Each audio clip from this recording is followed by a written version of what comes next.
entero se ha visto afectado por una emergencia sanitaria internacional. El COVID-19 es una pandemia que ha provocado la adopción de medidas urgentes por parte de los estados para detener su contagio. Todo empezó en diciembre del año pasado, cuando se reportan los primeros casos de neumonía en la ciudad de Wuhan, China, a la Organización Mundial de la Salud, en donde el virus aún era desconocido. Para principios de enero del 2020, la OMS confirma la existencia de un nuevo virus, y en el transcurso de enero y los siguientes meses, hasta el día de hoy, los casos solo han ido en aumento, con países como Italia, Estados Unidos y España encabezando la lista de casos. Los países se encuentran en estado de emergencia y cada uno ha decidido tomar las medidas que han creído necesarias para evitar los contagios. Muchos países han tomado medidas restrictivas para evitar los contagios en sus territorios. Las escuelas se cerraron en 15 países, afectando a 363 millones de jóvenes, según alertó la UNESCO. Los países han optado por el cierre de fronteras, en donde el 31 de enero Estados Unidos niega la entrada a extranjeros que estuvieran en China y posteriormente a personas que se encontraran en Europa. Y más reciente, el cierre de fronteras con Canadá y México. Estamos trabajando con Canadá y México para prevenir la propagación del virus por Norteamérica. Como hicimos con Canadá, también estamos trabajando con México para implementar nuevas reglas en nuestros puertos de entrada para suspender los viajes no esenciales. Al día de hoy, ya países de nuestra región como Uruguay, Paraguay, Argentina, Colombia, Perú y Costa Rica han adoptado esta medida de cierre de fronteras. Al momento, una gran parte del mundo se encuentra en periodo de cuarentena y eventos masivos de diferentes áreas han sido cancelados. Sin embargo, hay países donde las medidas por parte de los gobiernos no han sido tan drásticas. México aún no ha instado a la población a un periodo de cuarentena y no han cancelado eventos masivos. Y por otro lado, Brasil ha dejado que las autoridades locales tomen las decisiones que crean pertinentes en cada estado. Hay menos transeúntes y tráfico rodado, pero todos los comercios siguen abiertos en el centro de Ciudad de México, donde se respira un ambiente de normalidad. Como Lucero, cerca del 60% de la población mexicana trabaja en la informalidad y más de la mitad vive en situación de pobreza.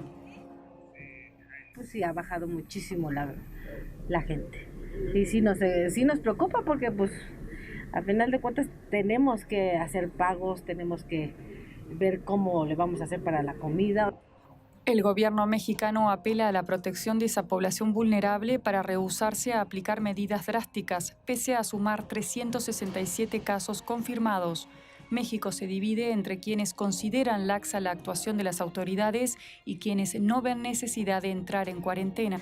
Aunque las consecuencias más palpables las podemos ver en el número de contagiados y fallecidos por el virus, esta pandemia también ha tenido un impacto en las dinámicas económicas y políticas, como se puede ver en situaciones como el lunes negro del 9 de marzo de este año, en donde se registró una caída de los precios del petróleo, que se hundieron cerca del 30%, además de un aumento en la tensión entre Estados Unidos y China, que ya venían desarrollando una guerra comercial, y la crisis que enfrenta la Unión Europea, siendo un foco principal de la pandemia. A ver, recordemos que lo que está sucediendo con la caída de las bolsas internacionales es fruto de, digamos, un shock, en lo que en economía se conoce como shock de oferta negativo, que es decir, la contracción de la producción, resultado, digamos, la actividad económica cae. Y es una pandemia, digamos, un virus que se originó en China, que China tuvo, digamos, una caída de la actividad económica más fuerte de su historia, es decir, todavía a niveles mucho más bajos que la de la crisis de la subprime del 2008, o sea, y esto terminó afectando al resto de los países porque el resto de los países primero le vendían a China, entonces claro, China, cuando vieron disminuidos sus ingresos, empezaron a comprarle menos al resto del mundo. Es con estas situaciones que se está hablando de consecuencias como una crisis financiera global que generaría una posible recesión económica, una crisis petrolera en donde los países miembros de la OPEP y Rusia no serán los únicos afectados, ya que esta guerra de precios en el extranjero impedirá la capacidad de Estados Unidos de descargar su propio petróleo, lo que podría llegar a tener un gran impacto en los países latinoamericanos a corto plazo, además de un cambio en las dinámicas políticas con la tensión entre Estados Unidos y China escalando y las crisis internas que van a experimentar los países a raíz de la pandemia. Al final, todo lo anterior se verá reflejado en una crisis social en donde las poblaciones más vulnerables serán las más afectadas.